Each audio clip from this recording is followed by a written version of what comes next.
శ్రీ మహాత్మా సేవాశాంతి ఆశ్రమంలో భగవాన్ శ్రీ సత్యసాయిబాబా వారి జయంతిని ఘనంగా నిర్వహించారు. ఆశ్రమ నిర్వాహకులు వజ్రాల రామలింగాచారి, ఆశ్రమవాసులు పాల్గొని సత్యసాయిబాబాకు పూజలు నిర్వహించారు. మనుషులకు జ్ఞానబోధ చేస్తూ వారిని ఉద్ధరించడానికి అవతరించిన భగవాన్ సత్యసాయిబాబా సాక్షాత్తు దైవ స్వరూపులని శ్రీ మహాత్మా సేవాశాంతి ఆశ్రమ వ్యవస్థాపకులు వజ్రాల రామలింగాచారి పేర్కొన్నారు.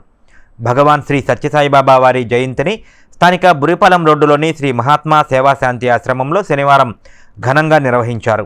సాయంత్రం జరిగిన వేడుకల్లో ఆశ్రమ వాసులతో కలిసి సత్యసాయిబాబాకు పూజలు నిర్వహించారు. గాంధీజీకి ప్రీతిపాత్రమైన శనగకాయల పప్పుచెక్క ప్రసాదాన్ని నివేదన చేశారు. మహాత్మా గాంధీ, కస్తూర్బా గాంధీ విగ్రహాల వద్ద పూజలు చేశారు. భగవాన్ సత్యసాయిబాబా జీవనం, బోధనలు అందరికీ ఆదర్శం, ఆచరణీయమైనవని వజ్రాల రామలింగాచారి తెలియజేశారు. ఈ కార్యక్రమంలో ఆశ్రమ వాసులు పాల్గొన్నారు. ఈరోజు పుట్టపర్తి సత్యసాయిబాబా జన్మదినోత్సవం అందరికీ, ప్రపంచంలో అందరూ కూడా అనేక దేశాల వాళ్ళు ఆనందంగా జరుపుకునే మహాపండుగ. ఎందుకు ఈ మాట చెబుతున్నానంటే, నేను అసలు మొట్టమొదట పుట్టపర్తి ఒక్కసారి వెళ్ళాను. అది బాబు మెడికల్ షాప్ గాంధీ చౌక్లో ఆయన శంక ఉదయశంకర్ గారు రమ్మంటే వెళ్ళాను. 3 రోజులు ఉండాలన్నాడు. నేను రాదు, నాకు చాలా అర్జెంట్ పనులు ఉన్నాయన్న. నీ ఇష్టమైతే ఉండు, లేకపోతే లేదు. మళ్ళీ టికెట్ మాత్రం 3 రోజులు రిజర్వ్ చేయించాడు. 3 రోజులు ఎట్ట గడిచినా నాకు అర్థం కాల. అంత ఆనందంగా జరిగింది. తర్వాత ఒక విషయం చెబితే ఆశ్చర్యం వేస్తుంది. నేను వెళ్ళిన రోజు చాలా దూరంగా ఉన్నాడు బాబా. ఇంత దూరంగా ఉన్నాడు, కనబడతాడు లేదా అనుకుంటున్నాను. కానీ పక్కన అటు చూస్తే ఒక ఆయన, డూ యూ వాంట్ స్పెట్స్ అన్నాడు. జనరల్గా నా జేబులో స్పెట్స్ ఉంటాయి, మర్చిపోయి వెళ్ళా. అంటే ఆయన ఇచ్చాడు. ఇచ్చిన తర్వాత కాసేపు ఆగిన తర్వాత ఈయనకి 2 సరిపోయిన ఎట్లా ఉన్నాయి అనుకున్నాను. మళ్ళీ ఇదైంది. రెండో రోజు మళ్ళీ ఏంటంటే తడుకుంటే లేదు.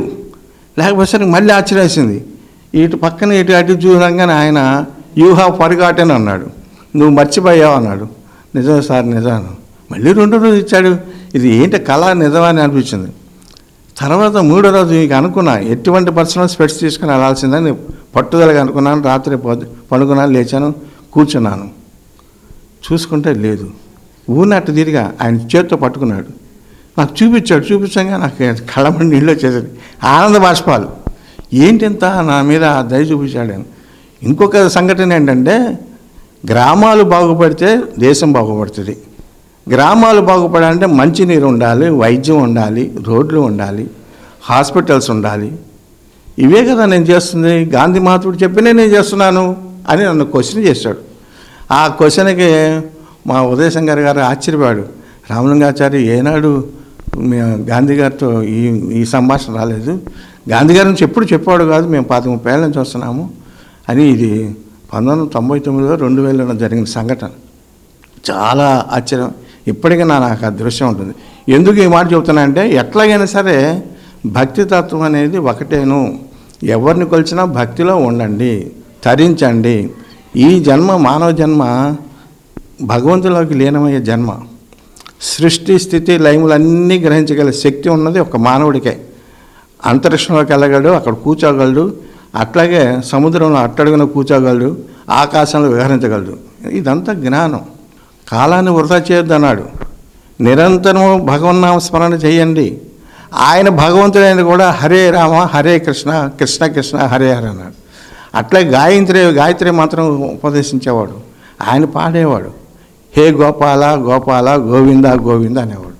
అంటే ఎందుకంటున్నానంటే, మనం కాదు, ఈ విశ్వం మొత్తం కూడా, ఈ జగత్ మొత్తం కూడా దైవమయం. ఆ స్థాయిలో ఉంటే మనం ఆరోగ్యంగా ఉంటాము. మన జీవితానికి ఒక సార్థకత ఏర్పడుతుంది. అటువంటి మహనీయుడు ఈరోజు మనం స్మరించుకునే అవకాశం కూడా ఆ భగవాన్ సత్యసాయిబాబా ఇచ్చాడు.